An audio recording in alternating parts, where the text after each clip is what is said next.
All right, we have some breaking news. Donald Trump just called into CNN and signaled that the United States and Israel plan to escalate their war with Iran that has already turned into a regional conflict throughout the Middle East. Not only did the United States and Israel launch joint strikes, but then Iran retaliated, striking a dozen countries, some allies, some enemies, in order to inflict maximum damage on U.S. naval bases and air bases. That resulted in 4 U.S. service members dying thus far. There likely will be more. We have 3 of our fighter jets that were taken out on accident by Kuwait, which is an ally. And overall, the United States has not given a coherent narrative on why we're there, the goal, or why we sacrificed multiple U.S. troops. In fact, they're speaking as if this was a necessary sacrifice to defend our country when all intelligence points otherwise. I also want to point out a war powers resolution needs to be pushed through Congress immediately. Not only has one been introduced in the Senate, but even in the House, Representative Ro Khanna and Thomas Massie joined together once more to introduce a war powers resolution. Jake Sherman reported yesterday there is no change to the House's schedule this week despite the ballooning conflict in the Middle East. Speaker of the House Mike Johnson is gone. He's ducking the vote. The House will be in session on Tuesday, but no votes until Wednesday. The GOP leadership has a retreat in Florida right now. Primaries are on Tuesday in Texas and North Carolina. We need a vote to take Donald Trump's war powers away because he doesn't have them. The Constitution explicitly gives Congress the ability to start a war, yet this Congress is too weak. Governor Newsom says Mike Johnson is a spineless little boy. He called it as it is. Let's watch this CNN clip. Then I'm going to bring in someone who can break down the war powers resolution and why it's so damn important to introduce it. Make sure you drop a like and make sure you watch until the end for some important information. I just got off the phone with President Trump. It was a 9-minute phone interview, and we talked just about the war in Iran. I'm going to share some of it with you right now. The president said, quote, "We're knocking the crap out of them. I think it's going very well. It's very powerful. They've got the greatest military in the world, and we're using it." I asked the president how long he thought this military operation or war might last. He said, quote, "I don't want to see it go on too long. I always thought it would be 4 weeks, and we're a little ahead of schedule." I asked the president if the U.S. was doing more than these military strikes to help the Iranian people regain control of Iran against the regime, to seize the country from the Iranian regime. And he said, yes, the president said, yes, we are indeed. But right now we want everyone staying inside. It's not safe out there. And then the president said, it's about to get even less safe. He said, quote, "We haven't even started hitting them hard. The big wave hasn't even happened. The big one is coming soon." Wait, one more time. He said, quote, "We haven't even started hitting them yet. The big wave hasn't even happened. The big one is coming soon." I mean, you can reasonably assume that Donald Trump will escalate and retaliate after 4 U.S. service members were killed, but this means that it's not going to end anytime soon. This will be another endless war where more people are at risk. And we've already seen so much violence happen. 100 school children killed in Iran. We saw a shooting in Austin, Texas that we can't tell, but some people are saying it may be someone who's driven crazy by this war. I mean, time and time again, Donald Trump stirs up chaos and has no plan. Haven't even started hitting them hard. The big wave hasn't even happened. The big one is coming soon. We asked him about a bunch of other stuff, too, that I'm writing up, and we'll share later on The Lead at 5 p.m. I mean, Donald Trump has been calling into news station after news station trying to explain his rationale, but he's been giving different explanations to each news station. He then called Bret Baier and talked to him for about 9 or 10 minutes, but the admin has still not been clear on why we went to war, what the plan is, why 3 American soldiers had to die. We've had no coherent explanation. I made a video earlier about Secretary Pete Hegseth just going off on reporters in a very defensive manner, and now we need to introduce this war powers resolution. It's just so sickening that Mike Johnson is escaping his duties because he doesn't want to even put it up for a vote. Yeah, Dana and Bill, good morning. I just got off the phone with the president. Trump is just spending all morning calling reporters trying to control the narrative. Just know that. Is very pleased with how things are going. Obviously, is disheartened about the loss of life, and there may be more, he said, along the way. But as far as the progress, he said they are ahead of where they thought they would be. I want to read some of these quotes. This is going to turn into a Ukraine type situation. Remember when Putin said it would take 2 days to get to Kyiv, and then he said two to 4 weeks? That was like 3 years ago. 4 years ago? That was a while ago. 4 years ago now. Here's Donald Trump saying that we'll be done in 4 weeks. I'm not buying it. That I asked him and how he answered. He said that as far as a plan, they do have a plan, always had a plan. The intelligence, the level of intelligence that they've had up until this point is truly amazing. I don't see much intelligence on the screen right now. To continue, Ron Filipkowski points out that a Republican representative went on air and said the members of Congress that are bellyaching need to stop. We've got young American in harm's way, and he advocates for funding a war more. Let me play this clip for you. All of the members of Congress that are bellyaching need to stop it. We've got young Americans in harm's way today.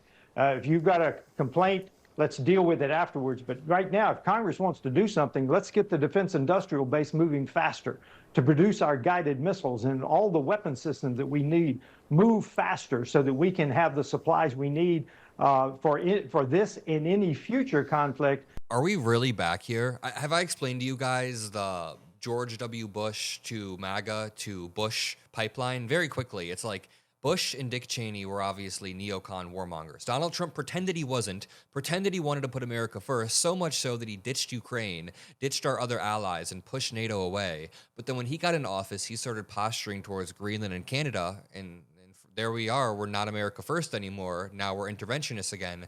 Then he invades Venezuela and takes Maduro, then people are like, yes, we can do anything in our own hemisphere. As long as it's in our hemisphere, like if it's Canada, Venezuela, then that's fine. Then Donald Trump goes into the Middle East, and they've just reverted all the way back to the Dick Cheney neocons that they were 2 decades ago. You can see the pipeline revert all the way back. Regarding this clip, Ron Filipkowski says, there it is. Republicans want more money from taxpayers to feed Trump's insatiable desire to bomb things everywhere all the time. I'm going to bring in someone who can explain the War Powers Resolution. Again, subscribe to the Adam Mockler feed for all-day coverage. I'm incredibly excited to be joined today by Saikat Chakrabarti, who is AOC's ex-chief of staff, co-founder of the Justice Democrats, and is now running for Congress in California's 11th district, the seat currently held by Nancy Pelosi. First of all, how are you doing today, Saikat? I'm doing okay. I mean, we're at war right now, so it could be doing better. I really appreciate you making the time throughout all of this chaos.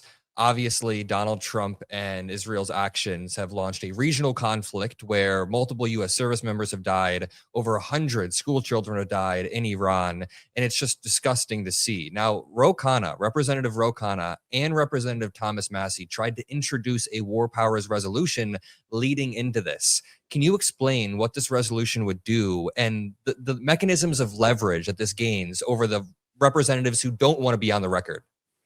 Yeah, basically what the War Powers Resolution does is it tries to get the power to declare war back into the hands of Congress, which it should be. Constitutionally is in the hands of Congress. So it basically forces a vote in Congress on authorizing this war. But what you're seeing happen is there's basically a war hawk caucus in the Democratic Party that, is being enabled by Democratic leadership right now, who want to go to war. They want this war in Iran, but they realize it's incredibly unpopular. So they don't want to go on the record defending that they want to go to war in Iran, because they saw what happened to everybody who voted to go to war in Iraq back in 2000, or back when that happened, right? And so I think what you saw over the last couple of weeks was Ro Khanna and Tom Massie. They were pushing this vote on a War Powers Resolution. They're saying, hey, look, if you want to go to war, at least make your case. Let's have a debate. Let's have people actually go on the record on it. And you saw Democratic leadership and this War Hawk caucus constantly push back the vote. And it seems to me like they basically pushed it back far enough to let Donald Trump just start this war unilaterally and then basically tie the hands of Congress behind their back. Yeah, and as you mentioned, the last time Congress abdicated its war powers authority in such a massive way, we got into decades and decades of endless warfare, trillions of dollars spent and added on to the debt, which your generation, my generation, is now going to have to face. Thousands of Americans, tens of thousands dead. And obviously you were politically conscious throughout all of that. So has that informed your decision to make sure that we fight for Congress to be on the record. Do you think the silence kind of parallels the silence that we saw in the mid 2000s? Absolutely. I mean, this was one of the defining moments of my political upbringing. It was a clear case of the adults in the room having no idea what they're doing. We spent about $8 trillion on war since 2001. As you mentioned, lost countless American lives, killed millions of people in the Middle East. And it happens the exact same way every single time. I mean, Saddam Hussein was a horrible person, and that was the excuse for going to war then, and we decapitated that leadership, and then we end up in a horrible war. But the same thing happened in Libya. It happened in Syria. It happens every single time. It's so arrogant of our country to think that we can just go in, kill a leader who is a bad guy, but then we have no plan afterwards. We just create chaos and devastation. What you don't see whenever we start these wars, what doesn't happen on camera, is it's not just the bombs that kill people in those countries.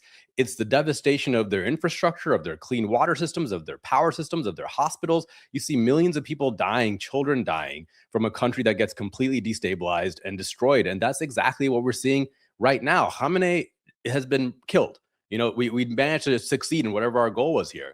And what we're seeing today is a war has expanded because, of course, Iran wasn't just going to, lay over as soon as their leader was dead. Khamenei was 87 years old. They had a succession plan in place. So now we've just created a massive war in the Middle East that's not going to end in a few weeks. I mean, Hegseth and Trump keep saying we're going to be out of this in 3 or 4 weeks. Yeah, give me a break. That's what they say every single time. It's not going to happen, and we've unleashed chaos.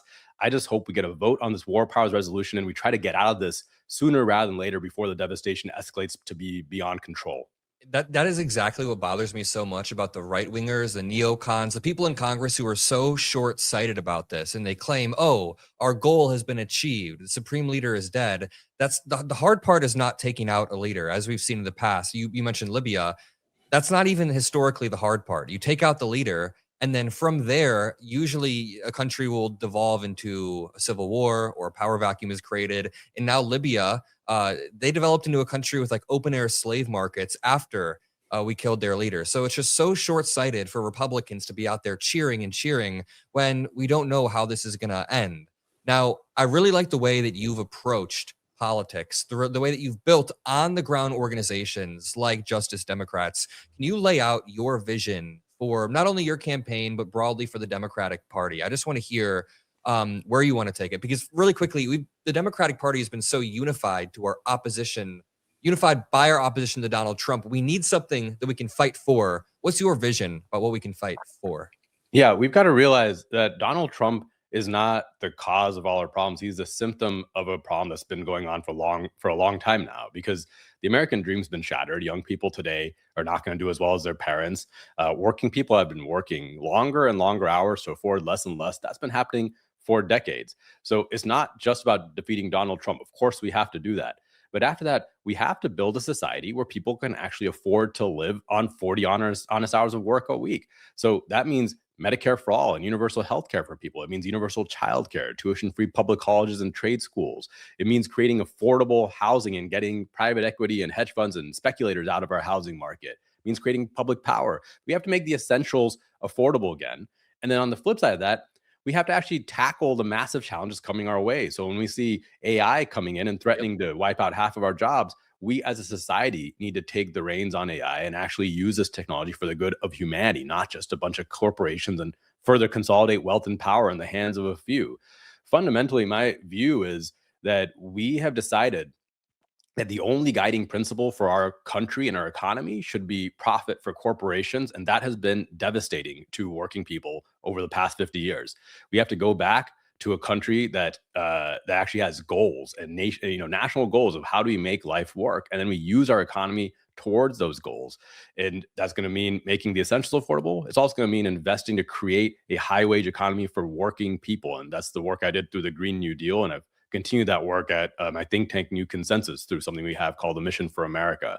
But a lot of my theory for how this works is it's not going to be enough to just, take on the Republicans to make it happen. We have to take on the corporate money, and we also have to take on a failed Democratic Party. We have to completely change the direction and leadership of the Democratic Party to be one that gets rid of corporate money that currently runs the party right now, and actually points it towards a party that works for working people. And that's what I try to do with Justice Democrats. And the exciting thing to me is right now, I believe that is possible. There's a movement going on in this country of people running all over the place who are standing up against a corporate status quo. I've been reaching out to them to try to build a team of us who are going to go in there, and we can completely upend the system. I believe that's the only way that we don't just defeat Trump, but we defeat Trumpism for good. Yeah. You are speaking my language in regards to removing the disproportionately powerful special interest groups that have taken power away from the average person, whether it's in the housing market or the Medicare market. And I also really like the affirmative messaging on affordability and AI. AI is something that, you know, people in my audience even are scared of. They don't want to touch it at all. And it's like, we have to dominate the narrative on this. We need our own affirmative narrative so that we can use it for the working class rather than allowing the Republicans to dominate it. Because if we cede all of that ground, we're not in a good place. But we should talk more about this. I really appreciate the campaign that you've been running. You've been doing a great job. All of the links will be in the description for Saikat's social media and website. Thank you so much. We'll talk again. Thanks for having me. Appreciate it.